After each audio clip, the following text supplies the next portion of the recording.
ada keberatan dari penasihat hukum terhadap barang bukti tadi. Menurut kami sebenarnya itu artinya begini, bahwa barang bukti itu yang disita adalah flash disk, namun berisi sebuah soft copy, di mana ya soft copy itu ketika ya kita memerlukan ahli, ketika soft copy itu ada sebuah keterbatasan, membuat prinsipnya dua keterangan dengan bahwa ahli ada membuat terang suatu tindak pidana. Disinilah peran ahli. Artinya dengan ahli itu CCTV yang jelas, yang tadi mungkin tidak bisa diamati oleh semua orang, bisa jadi lebih diamati, menjadi lebih perhatian, dan itu memerlukan peran ahli. Ahli tadi sudah menerangkan ada 4 tahap untuk melakukan itu. Pertama adalah meyakini bahwa itu adalah sebuah file yang asli, tidak terjadi penyisipan, juga dilakukan pemeriksaan setempat lah, pemeriksaan tempat. Ahli sudah melakukan pemeriksaan di tempat dan meyakini bahwa apa yang tertayangkan, apa yang ada dalam file CCTV yang ada dalam barang bukti flash disk itu adalah barang bukti yang asli dan tidak ada penyisipan, dan itu adalah sebuah peristiwa yang asli. Kemudian atas CCTV itu kemudian dilakukan pemeriksaan secara metadata dan secara frame analisa, sehingga disimpulkan bahwa tadi merupakan sebuah tidak ada penyisipan ataupun penambahan dalam CCTV. Memang menurut ahli, menurut penasihat hukum tadi kan prinsipnya ingin apa yang ada file mentah yang belum diolah, bukan diedit ya, belum diolah dengan sebuah software aplikasi, di mana software aplikasi itu yang punya ya ahli saja. Kami pun sebagai penuntut kita menayangkan dengan software yang umum yang bisa dia merupakan bawaan dari sebuah laptop. Selain tadi menghadirkan saksi digital forensik, kemudian tadi dihadirkan kembali ya saksi dari ahli toksikologi. Sebenarnya apa yang ingin didalami lagi ketika kemudian dihadirkan kembali ahli toksikologi? Oke, jadi ada 2 tadi yang perlu kami cross check tadi, ahli toksikologi dengan ahli kedokteran forensik. Nah, di mana tayangan CCTV tadi ketika oleh ahli digital forensik sudah menyatakan ada sebuah peristiwa nyata yang terekam oleh sebuah alat digital, di mana itu, makanya kami ingin meng-cross check-nya bahwa terhadap ahli kedokteran forensik apakah gejala-gejala yang muncul di tayangan CCTV terhadap korban Mirna itu apakah merupakan gejala sianosis seperti yang kemarin ahli forensik, kedokteran forensik itu menjelaskan. Kemudian juga untuk ahli toksikologi juga tadi kan tampak juga tayangan durasi waktu sejak minum, kemudian ada reaksi, kemudian dia sampai dengan kolaps, itu berapa menit. Apakah durasi waktu yang sekian itu sebuah durasi waktu yang wajar ataupun yang sehingga menambah keyakinan bahwa itu memang diabetes. Nah, beberapa ahli tadi memang ada keterangannya mendukung, artinya ahli kedokteran forensik, ahli kedokteran forensik, ahli toksikologi dan ahli digital forensik itu sebuah kesatuan, satu kesatuan yang sebenarnya tidak bisa dipecah, dan itu harus dipandang sebagai sebuah berkelanjutan ya, sebuah kelanjutan. Tidak bisa kita ini sebuah hal yang kelanjutan dalam kita untuk memahami kasus ini. Pak Ardhito, kemarin juga sempat terdengar bahwa dari jaksa penuntut umum pada hari ini ingin menghadirkan saksi dari kepolisian Australia, AFC. Itu tadi hadir atau seperti apa? Untuk dari AFC memang kita sedang melakukan koordinasi, kita belum bisa memberikan, juga masih membutuhkan informasi kesanggupan. Kita masih koordinasi dengan penyidik, juga dengan Kementerian Kemenkumham, apakah memungkinkan atau tidak untuk dihadirkan. Tapi masih kita kerjakan koordinasi itu. Dalam kepentingan apa untuk mendalami dipanggilnya AFC? AFC itu seperti yang pada saat penyidikan dilakukan oleh penyidik, mereka memang mengumpulkan bukti-bukti adanya peristiwa hukum yang dialami oleh Jessica sebelum kedatangan kembali ke Indonesia, sebelum tanggal 5 Desember lah. Nah, nanti kita tunggu juga bagaimana di situ mungkin kan kita ya bisa menggali bagaimana Jessica di sana, kita mencari peristiwa-peristiwa apa yang terjadi dengan Jessica di sana. untuk saksi dari petugas kepolisian Polsek Tanah Abang, hari ini apakah sudah mengkonfirmasi tidak hadir? Nah, hari ini ada, saya pikir ada. Tinggal tunggu bagaimana nanti majelis hakim yang memimpin, apakah nanti baik kita siapkan lah apa yang sudah hadir juga kita siapkan. Kita tunggu aja nanti. Kepentingan pemeriksaannya untuk Polsek Tanah Abang ini apakah murni saat dia memiliki kewenangan untuk? Sebenarnya kan begini, ini kan juga Polsek Tanah Abang ini kan sebagai untuk memperkuat keterangan saksi Devi ya kemarin yang mengalami juga peristiwa penyitaan terhadap barang bukti pembanding sebenarnya. Sebenarnya barang bukti pembanding, dan barang bukti pembanding itu sebenarnya kemarin sudah dijelaskan oleh ahli toksikologi bukan sebuah masalah. Yang esensi sebenarnya adalah barang bukti yang memang betul-betul mengandung sianid kemarin. Di sianid berupa yang simpan dalam gelas dan yang berupa dalam botol itu sudah voltoid kemarin itu sudah disita. Nah, cuman kan dipermasalahkan oleh penasihat hukum. Makanya sebenarnya kami ya itu untuk memberi inilah mungkin memuaskan rasa penasaran, sebenarnya bagi kami tidak ada masalah lah. Ardhito, terima kasih banyak atas waktunya bersama kami. Ya, mirsa seperti yang tadi memang sudah dijelaskan juga oleh jaksa penuntut umum bahwa memang akan ada sejumlah saksi lainnya yang dihadirkan pada hari ini. Tadi pun sudah dijelaskan bahwa yang tadinya rencananya akan menghadirkan dari Australian Federal Police, namun masih diupayakan untuk hadir, dan untuk petugas kepolisian dari Polsek Tanah Abang masih sudah berada di sini, namun kita tunggu saja keterangannya untuk memberikan kesaksian pada kelanjutan sidang pada pukul 18.30 waktu Indonesia Barat nanti. Kembali ke Anda di studio. Roren Rulianti, terima kasih laporannya langsung dari Pengadilan Negeri Jakarta Pusat. Ya, dan menanggapi pemutaran CCTV, kuasa hukum Jessica mempertanyakan gerak tangan Jessica sebagai bukti. Kabarnya ahli digital forensik Muhammad Nuh. Kuasa hukum Jessica mempertanyakan gerak tangan Jessica yang terekam CCTV. Selain itu, pengacara Jessica, Otto Hasibuan, juga mempertanyakan BAP penyerahan materi rekaman CCTV dari penyidik kepada saksi ahli untuk dianalisis. Ada nggak terlihat tangan masuk ke tas? 29 ya, mundur lagi ya. Nggak ada ya? 1629. Ini lagi berjalan belum 1629.50. Kita saksikan sama-sama, Pak. Kita lihat sama-sama.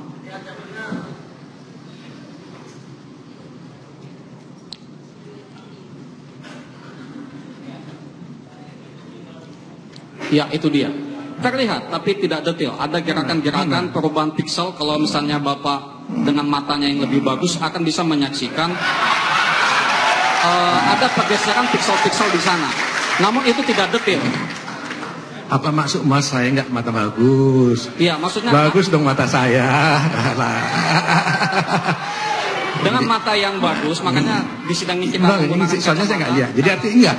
Saya mau memperagakan biar nanti yang majelis yang melihat gitu loh. Bukan untuk saya saja. Ini 1629. Kalau majelisnya nanti kan bisa melihat sendiri penilaian. Ini ditanya tadi 1629.50 itu lihat. Iya, kelihatan adanya pergeseran piksel-piksel di sana. Terlihat, tapi tidak detail. Kita detailkan dengan aplikasi kita. Nah, jadi nggak terlihat. Terlihat tapi tidak detail. Jangan apa yang terlihat? Itu ada pergeseran piksel. Terlihat ada pergeseran piksel. Betul, tangan itu ya itu ya. Menunjukkan tangan dan itu harus didetailkan. Penuntut umum supaya tenang ya. Begitu ya. Tidak usah diprotes. Oke, jadi begitu ya. Jadi kita sudah melihat tadi bahwa kalau melihat di sini memang sulit terlihat secara terlihat detail. Tapi tidak detail. Saya tidak. Iya makanya tidak terlihat tapi tidak detail. Betul. Itu ya bahasa Anda ya. Betul sekali. Tidak terlihat tapi tidak detail. Iya. Oke.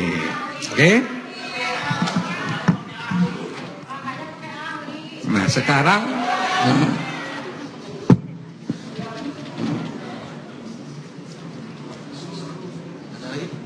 kami sangat terganggu sekali dengan teriakan yang mulia. Ya. Saya ingatkan lagi lah, kalau tidak bisa terkendali para pengunjung, mungkin sidang akan saya skors dan mungkin pengunjung kita persilakan untuk meninggalkan ruangan. Berasal dari yang dicolokkan kepada DVR. Iya, DVR.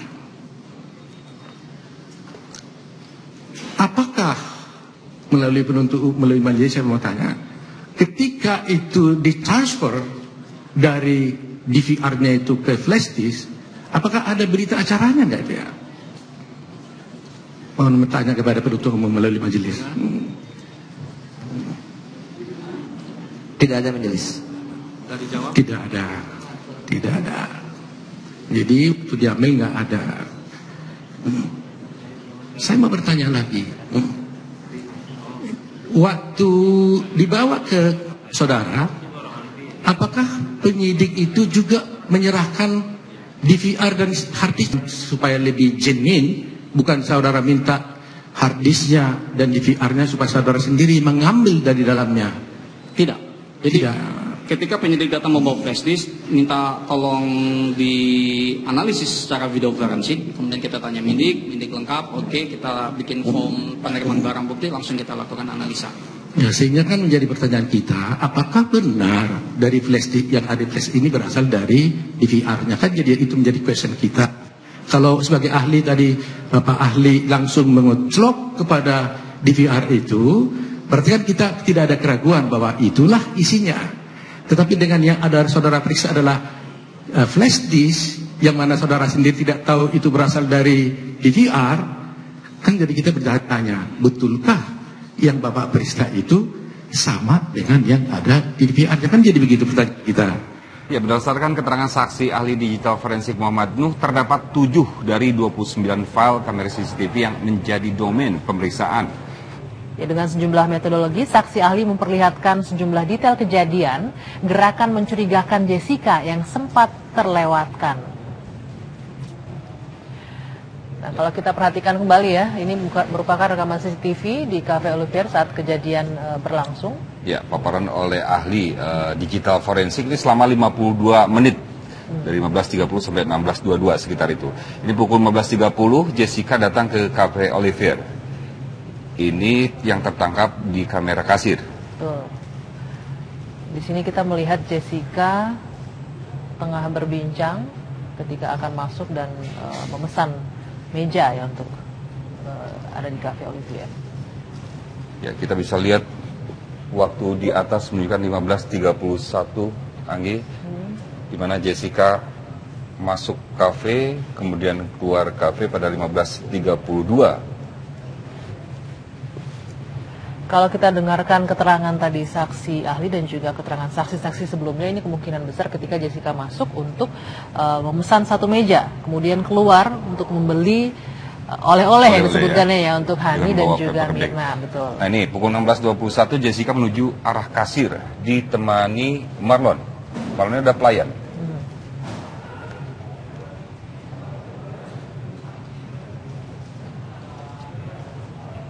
Dan 16.21 ini Jessica membayar minuman yang dipesannya. Ya.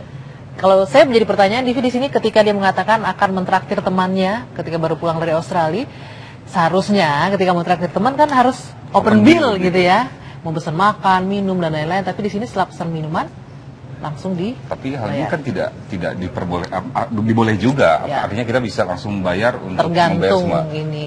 Betul. Hanya kebiasaan orang pada umumnya ketika buka bil sampai kemudian makanan habis baru membayar. Meskipun membayar langsung di depan tidak masalah, Ya. gitu lagi ya. Beberapa menit kemudian, ini gelas masih Ya. bening ketika pelayan membuat campuran untuk pesanan minuman dari Jessica yang dipesan untuk Mirna. Nah, ini Ice bisa kita coffee lihat. Vietnam ya. Gelas diambil ke dalam untuk kemudian dituangkan ya bubuk kopi.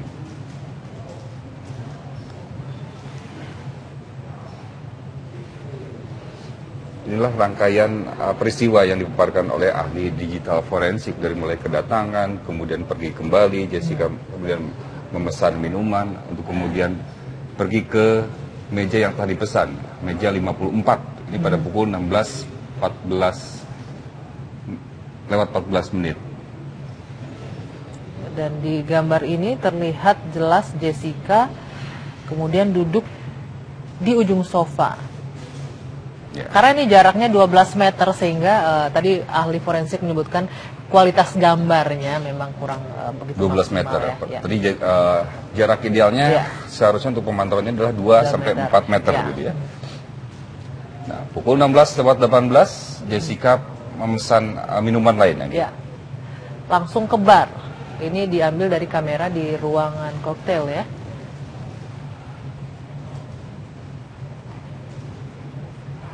Nah, ini yang disampaikan di saat sidang tadi bahwa Jessica sering melakukan gerakan menoleh ke kiri dan ke kanan untuk entah apa tujuannya. Yang penting melihat ke kanan kemudian melihat ke arah ke belakang. Dan sempat membuat foto selfie kalau tidak salah.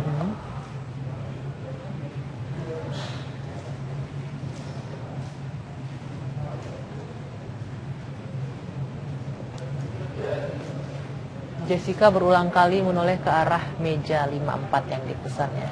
Ini yang dikatakan oleh tadi ahli digital forensik, hal yang analisa dia, meskipun bukan kapasitasnya, cukup mencurigakan.